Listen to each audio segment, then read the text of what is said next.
Bienvenidos a esta teleclase de Universidad en Casa. El día de hoy vamos a compartir un proceso de enseñanzas y aprendizajes en el marco del programa de iniciación universitaria, específicamente el núcleo Pensamiento Bolivariano, donde abordaremos el tema del Monte Sacro al Libertador político y militar. Recordemos que Universidad en Casa es el programa central del Estado para garantizar que los estudiantes universitarios de Venezuela puedan cursar estudios desde sus hogares y que la cuarentena social voluntaria a la que nos convoca el presidente Nicolás Maduro no afecte la formación de profesionales. En esta clase número 2, sobre Bolívar, del Monte Sacro al Libertador político y militar, desarrollaremos 3 contenidos que veremos a continuación en nuestra pizarra digital. En primer lugar, identificaremos cómo se relaciona el pensamiento político de Simón Bolívar a partir del juramento de Monte Sacro. En segundo lugar, serán hechos importantes en la Capitanía General de Venezuela. Y como tercer punto, revisaremos los elementos que conformaron la idea de libertad en la sociedad mantuana y la influencia de Francisco de Miranda, y además la incorporación de todos los sectores sociales pardos e indígenas y negros. Es así como damos inicio al primer momento de cómo se relaciona el pensamiento político de Simón Bolívar a partir del juramento de Monte Sacro. En esos hechos importantes, ¿verdad?, revisaremos la Capitanía General de Venezuela. ¿Qué fue la Capitanía General de Venezuela? Recordemos que al inaugurarse el estamento español, ¿verdad?, Venezuela pasa a ser Capitanía General. ¿Qué significaba el concepto de Capitanía General a diferencia del concepto de virreinato? Establecemos la diferencia en este momento. Un virreinato era, precisamente como su nombre lo indica, el estamento del virrey, en donde el virrey, ¿verdad?, rendía información, rendía administración al estamento español, básicamente al rey de España, pues a la corona española. Venezuela es una capitanía general porque por su condición geográfica, ¿verdad?, y sus riquezas, que se creía que eran pocas para entonces, fue vista más como una suerte de negocio de terratenientes, ¿ya? Entonces, en 1777 se va a fundar la Capitanía General de Venezuela. Por tanto, el capitán general, que va a fungir como el regente, como el gobernador de este estamento, ¿verdad?, va a dar como una suerte de poca categoría. Habían capitanes generales que sencillamente se sentían poco atraídos a asumir el cargo porque precisamente preferían el cargo de virrey. Ahora bien, ¿qué va a hacer administrativamente y jurídicamente la Capitanía General de Venezuela? Esa Capitanía General va a establecer el marco jurídico que va a establecer la corona española en territorio provincial.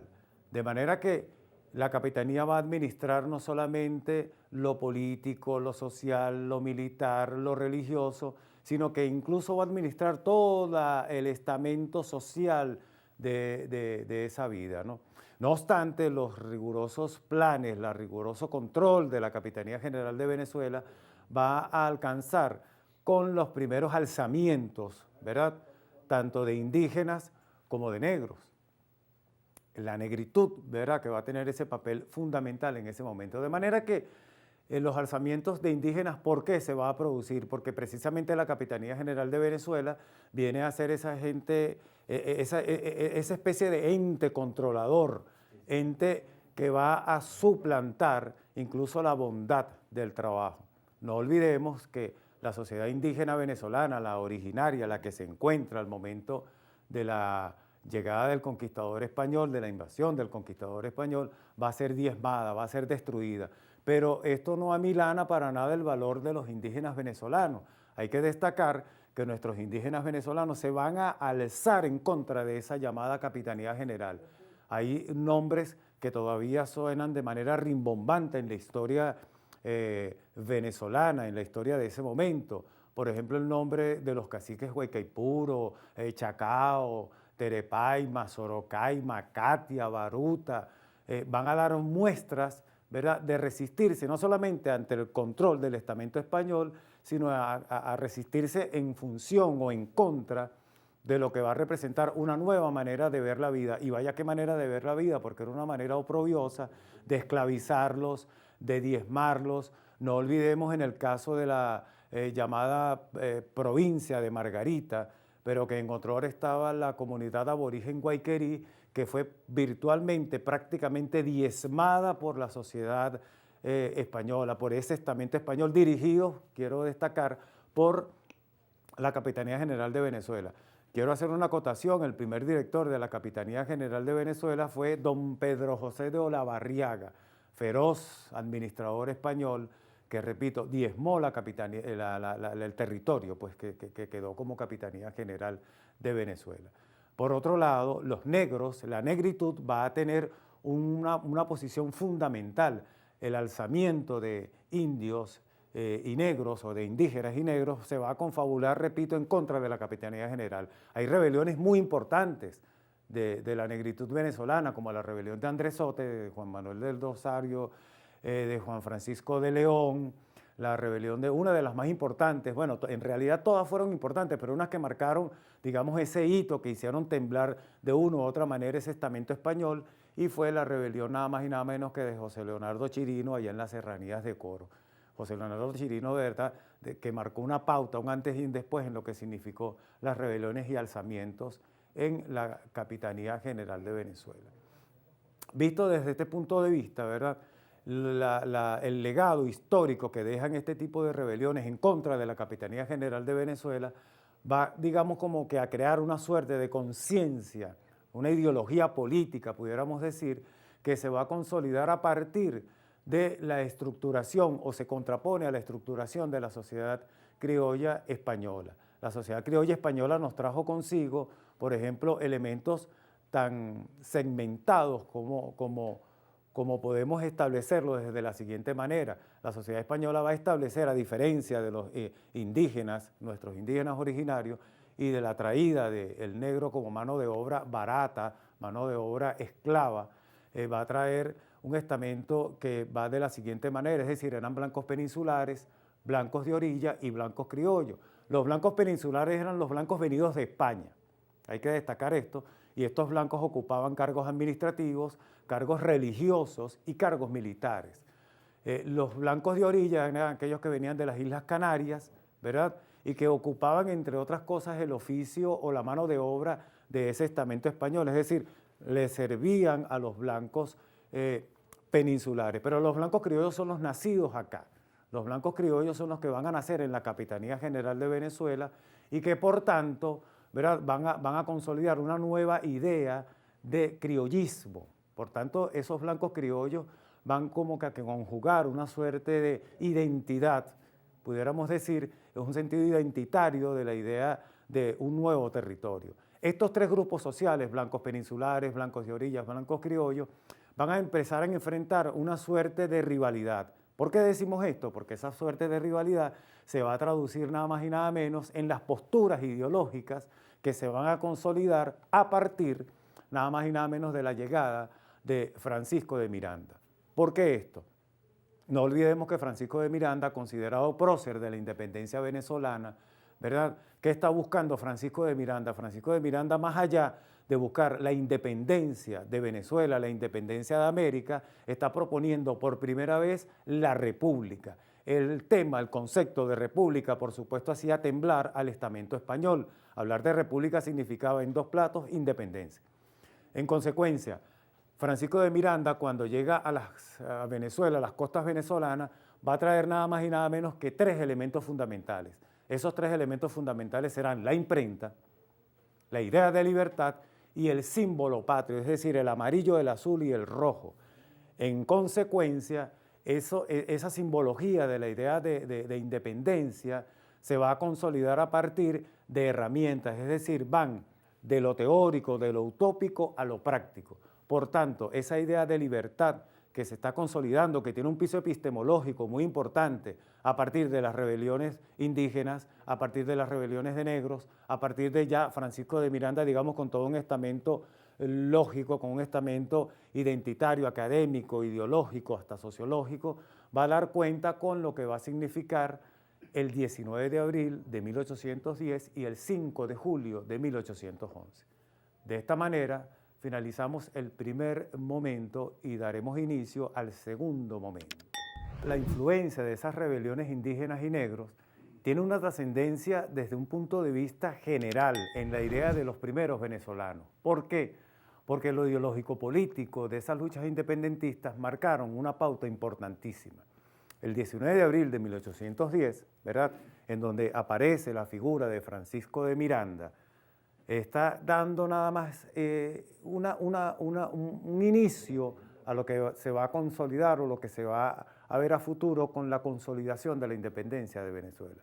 Francisco de Miranda, sin lugar a dudas, es el hombre venido de Europa, es el hombre que tiene todo un background político, ideológico, militar, en el cual su estamento, nada más la figura de Miranda, por ser el prócer de la independencia estadounidense, por ser un prócer de la revolución francesa, ¿verdad?, en donde además se va a obtener el título de mariscal de campo. Su nombre permanece en el arco de triunfo de la Revolución Francesa, y por supuesto su participación en la independencia de Estados Unidos. Una de las batallas más importantes es la batalla de Pensacola, es decir, un hombre que viene con todo este historial y viene nada más y nada menos a independizar a su patria, trae toda una carga ideológica, histórica, social, espiritual, importantísima, de manera que Francisco de Miranda es una influencia fundamental para la consolidación y para la formación, por supuesto, del pensamiento de Simón Bolívar. Entonces, vemos a Francisco de Miranda, vemos un Francisco de Miranda en 1810, en una junta conservadora de los derechos de Fernando VII, ¿verdad?, que va a permanecer poco más de un año, ¿verdad?, dado que el 5 de julio de 1811 es cuando se va a firmar el Acta de la Independencia, pero en consecuencia la presencia de Francisco de Miranda, que como ya dijimos, ¿verdad?, aparte de todo ese estamento personal, político, ideológico, espiritual, ya lo hemos dicho, trae la imprenta, trae la bandera, es decir, la bandera como símbolo patrio. Una de las cosas en la cual creyó Miranda y afirmó Miranda es que su llegada a Venezuela iba a formar parte incluso de eso. En esto Miranda, a mi juicio, estaba muy claro con lo que estaba pensando en su momento histórico, es decir, en el momento histórico que le correspondió vivir. Miranda llega a las costas venezolanas en 3 barcos, el VIP, el Bacchus y el Leander. Precisamente en el Leander, en honor a su hijo mayor, a su hijo Leandro, ¿verdad?, es donde trae la imprenta y por supuesto trae la bandera. Pero repetimos, ese traer de la bandera es una cosa extraordinaria, porque pensar que ya la República iba a nacer con unos símbolos que le iban a dar identidad, insisto mucho en el concepto de identidad, porque Venezuela es uno de los pocos países, cuidado si en el mundo, que van a nacer no solamente con un acta de nacimiento, como lo va a hacer el 5 de julio de 1811, con la independencia, con la firma del Acta de la Independencia, con la Declaración de Independencia, sino que además ya desde 1810 esos primeros venezolanos estaban conscientes, absolutamente conscientes de que el paso que se estaba dando era importantísimo. El estamento europeo, ya sabemos el contexto europeo, Napoleón invadiendo España, cimenta las bases, ¿verdad?, para la destrucción del Imperio Español. Tenemos unas colonias que están alzándose pues en función de eso, puesto que no tienen que para nada seguir apegadas, pues, ligadas a la corona española, y entonces estos venezolanos están aprovechando justamente este momento tan extraordinario para tomar tal actitud. De manera que la influencia, repito, que va a ejercer Francisco de Miranda en la posición ideológica de Simón Bolívar es fundamental, es fundamental. No olvidemos que Bolívar ya viene, digamos, macerado, podemos decir, viene ya consolidando una idea de libertad forjada por su maestro Simón Rodríguez, pero que además con Miranda, digamos que es como la llave, es lo que va a cerrar ese ciclo de conciencia y de ideas de libertad. De manera que entre el periodo, pues ese periplo que va del 19 de abril de 1810 a el 5 de julio de 1811, hay datos curiosos importantísimos. Es la personalidad de la idea, es decir, es la materialización de la idea. Por eso establecemos ese recorrido, ¿verdad?, en donde nuestros héroes, podemos decirlo de esa manera, nuestros pensadores venezolanos, van consolidando precisamente esa idea de libertad. Pero qué bonito este tema, porque hablar de la idea de la libertad ya vemos que no era una entelequia, lo cual, como habíamos abordado en el primer tema, donde Bolívar enseña y muestra la idea de que el imperio español era derrotable, ya no era una idea, ya no era una entelequia, ya eran pasos, ya eran acciones, ya eran caminos que se iban a recorrer. Y qué bonito ver cómo Miranda, ¿verdad?, a partir de la traída de la imprenta, es expandir la idea de la libertad. Y pudiéramos preguntar, pero ¿por qué Miranda trae una imprenta? ¿Qué sentido tendría la imprenta? Nada más y nada menos era el órgano divulgativo que iba a tener o que iban a tener los republicanos, los independentistas. ¿Por qué? Porque ya en Venezuela existía un documento, pero de corte español, que era la Gaceta de Caracas. En la Gaceta de Caracas, con Z, ¿verdad? En esa Gaceta se informaba todo lo que le interesaba informar el estamento español. Para nada le interesaba, ¿verdad?, informar de las atrocidades que se había cometido con los indígenas, de las atrocidades que se había cometido con los negros, ¿verdad?, de ese tipo de desastre social en el cual se encontraba la sociedad colonial de entonces. No olvidemos, y es muy importante, la figura del estamento social, porque Miranda precisamente es un canario, de manera que Miranda era considerado un blanco de orilla, y al peninsular observar un personaje como Miranda, que además su papá tenía una panadería, es decir, tenía el real oficio de panadero, y para que se le otorgara a cualquier blanco de orilla un oficio de panadero tenía que ser por una real cédula, es decir, el rey tenía que darle un permiso para que ocupara el oficio de panadero, de manera que Miranda era como que visto de una manera hasta en cierto modo con recelo por los blancos peninsulares. Pero entonces Miranda va a estar allí, pues, formando esa idea, consolidando esa idea, y esto Simón Bolívar lo está observando, a pesar de que Simón Bolívar sí es un blanco criollo, ¿no? Un blanco criollo con una condición, pudiéramos decir, hasta distinta a la de Miranda, por la riqueza que ostentaban los Bolívar, por el estamento social que ostentaban los Bolívar, por el grupo social que ostentaban los Bolívar. De manera que esa mirada de ese escenario extraordinario, imagínense la imprenta, cabe la mala suerte, pues que cuando Miranda es apresado, derrotado, etc., la imprenta es desmantelada, la imprenta es destruida. Pero eso no amilanó para nada la idea de libertad de aquellos pensadores. Ahora, un elemento importante es cómo, y aquí quisiera hacer un alto, cómo Miranda, Rodríguez, el propio Simón Bolívar, dan cuenta de lo que habían dejado atrás. Es decir, que los antecedentes de la resistencia indígena, que los antecedentes de esa negritud que estaba en América, que estaba en Venezuela, para nada, ¿verdad?, dejó todo un accionar de información que permitió, y esto es muy importante, permitió que se consolidara un pensamiento político, ¿verdad?, que se va a conjugar en ese momento. Hay un elemento que quiero destacar, porque el 5 de julio de 1811, ¿quiénes son los redactores de la Constitución del 5 de julio de 1811? Tenemos nada más y nada menos que a Juan Germán Rocio, ¿verdad? Pero además, cuando se declara la Primera República, se va a declarar con una partida de nacimiento que va a decir en el nombre de Dios, ¿verdad? Un poco repetimos lo que puntualizamos allí, es decir, en el nombre de Dios, para decir que el problema no era con Dios, que el problema era con la corona española.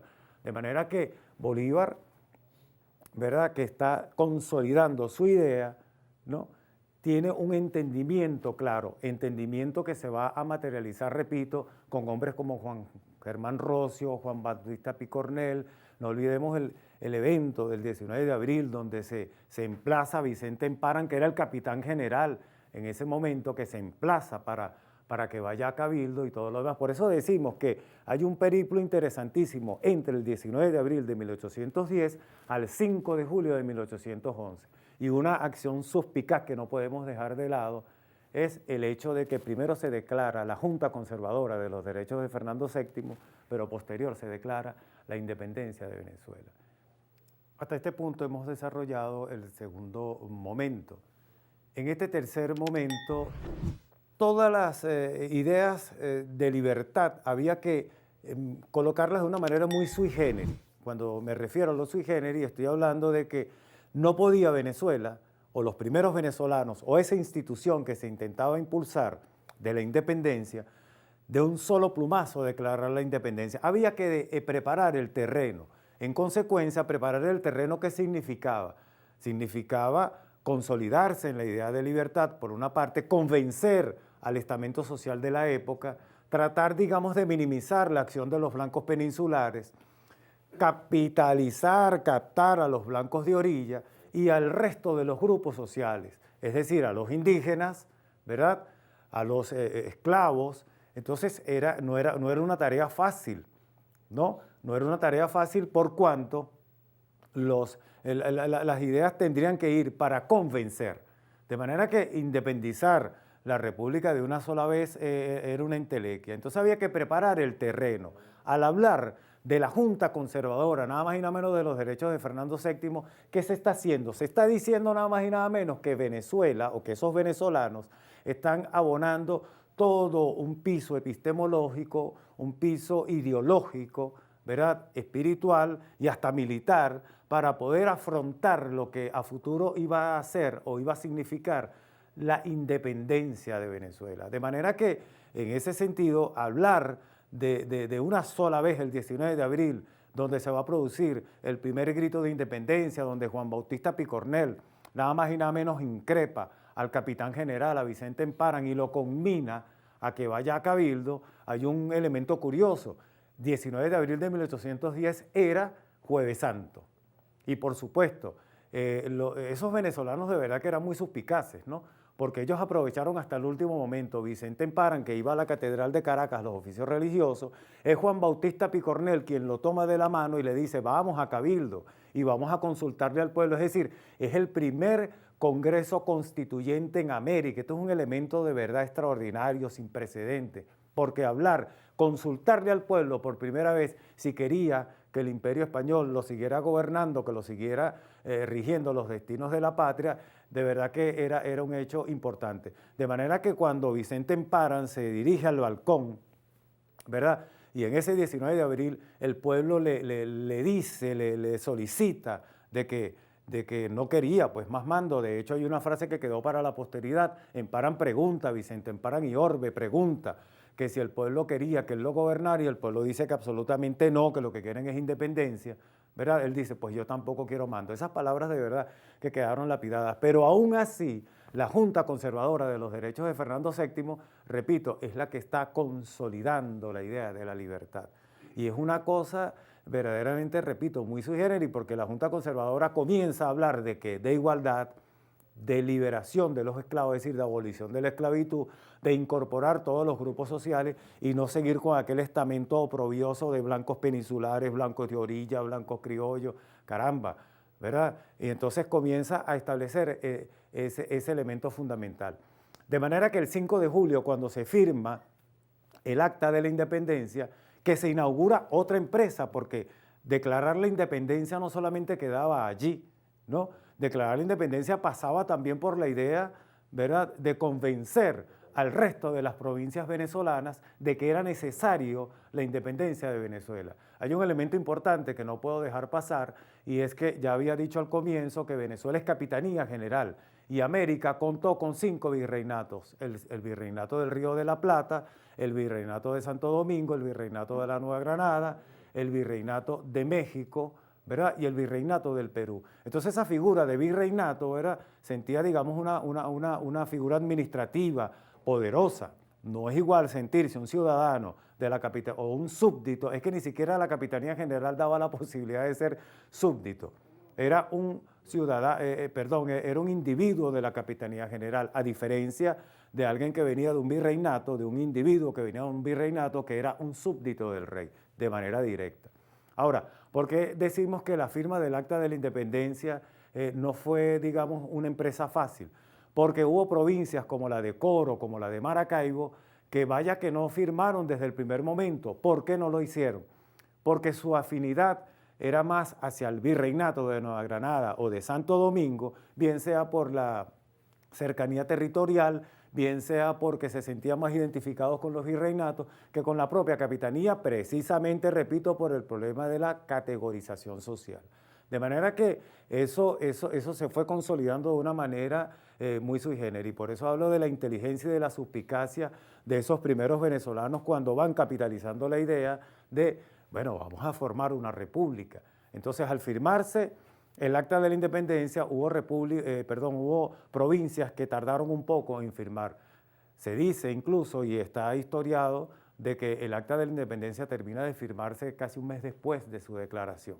Ahora bien, capitalizado el 5 de julio de 1811, donde se declara la independencia de la República de Venezuela, y que vale decir el término actual, fue un efecto dominó porque luego vinieron el resto de las declaraciones de independencia y de la idea de libertad de los virreinatos en América. Ya hemos dicho que son 5, ¿verdad? En Venezuela se va a consolidar entonces la Primera República. Ahora, ¿qué va a significar la Primera República? Nada más y nada menos, la primera constitución de Sudamérica.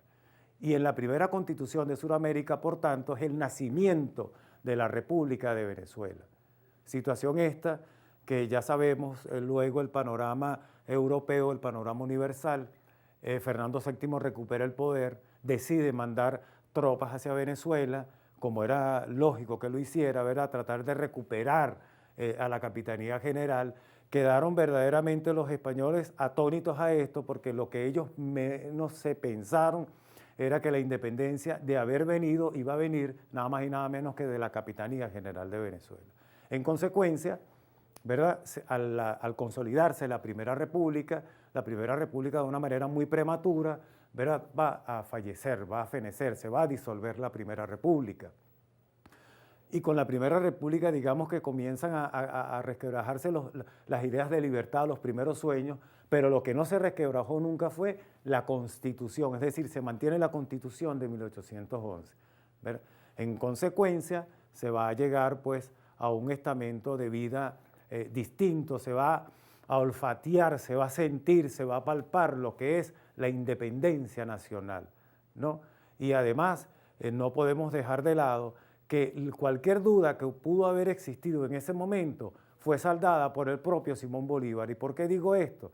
Porque justamente cuando se estaba discutiendo si seguíamos siendo junta conservadora, si seguíamos siendo independientes o qué había que hacer, Bolívar da una arenga en la sociedad patriótica, que es lo que va a impulsar la firma del Acta de la Independencia. Y es nada menos que cuando Bolívar señala ante aquella sociedad patriótica, y lo dice pero de una manera hermosa, dice, es que 300 años de dominación del poder español no bastan. Entonces hay una consolidación, pues repito, de la idea. Esto lleva a un escenario muy, digamos, esplendoroso para lo que va a significar la independencia de Venezuela. Independientemente de que se pierda la Primera República, se van a hacer los mejores esfuerzos por consolidar la Segunda República. Esa Segunda República que en 1812, ¿verdad?, va a tener ya a un Simón Bolívar preparado, va a tener a un Simón Bolívar que de la mano, pues, o junto con Francisco de Miranda, están hablando nada más y nada menos de que por más que se pueda perder la República, la insistencia era una necesidad independizarse. Entonces, el resto de los virreinatos, ¿qué va a pasar? Van a comenzar a mirar a lo que está sucediendo nada más y nada menos en la Capitanía General de Venezuela. En consecuencia, Venezuela entonces comienza a hacer noticia. Y comienza a hacer noticia porque aquel texto, aquel periódico que les había mencionado de Gaceta de Caracas pasa a ser ahora Gaceta de Caracas. Es decir, que en vez de promulgar o de difundir las ideas del Imperio Español, ahora va a difundir las ideas de la revolución venezolana que se está dando en ese momento. Y hay que destacar que uno de los redactores de la Gaceta de Caracas es nada más y nada menos que don Andrés Bello. De manera que le va a dar un impulso extraordinario. Bolívar, que ya está, digamos, curtido pues, de lo que está sucediendo en la Capitanía General de Venezuela, va a comenzar a reflexionar sobre un montón de elementos, un conjunto de elementos de lo que ha significado la pérdida de la Primera República, la pérdida de la Segunda República, y hay un hecho importante, cuando se pierde la Segunda República, porque, como dije, el emperador español, el rey de España, envía a Venezuela uno de sus generales más connotados en Europa, como lo fue Domingo de Monteverde. En consecuencia, al caer la Segunda República, Bolívar se ve en la necesidad, ¿verdad?, de entender y de repensar lo que está sucediendo en América. No, por supuesto, van a haber muchas contradicciones, van a haber muchas hojas sobre papeles escritos, van a haber mucha tinta que se va a quedar, va a haber mucho pensamiento, mucha gana, mucho deseo de libertad, pero esto, no obstante, le permite a hombres como Miranda, a hombres como Simón Bolívar, a repensar lo que se está haciendo en ese momento.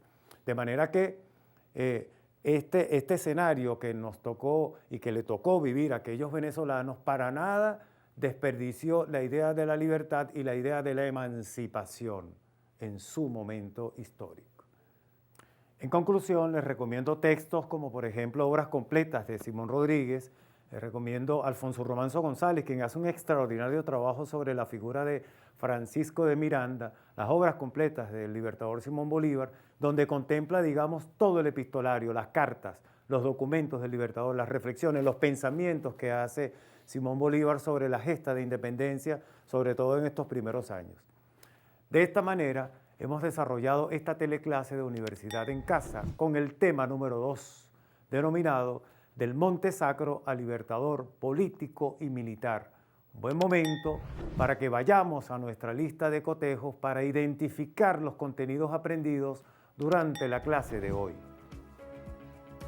Hoy aprendimos a reconocer la formación política de Simón Bolívar, sus pensamientos y el gran estratega militar. Aprendimos a identificar el protagonismo de los héroes de la patria, Francisco de Miranda, Juan Germán Rocio, Cristóbal Mendoza, Juan Bautista Picornell, entre otros. Y también aprendimos sobre la elaboración magistral de las estrategias políticas e ideológicas y militares de Simón Bolívar. En nombre de todo el equipo de Universidad en Casa, ha sido un placer compartir la teleclase de hoy con todas y todos ustedes, estudiantes universitarios que están allí en sus hogares. Recuerden que deben comunicarse con su docente o tutor en su universidad con el objetivo de recibir la evaluación correspondiente. Muchas gracias, hasta una nueva clase.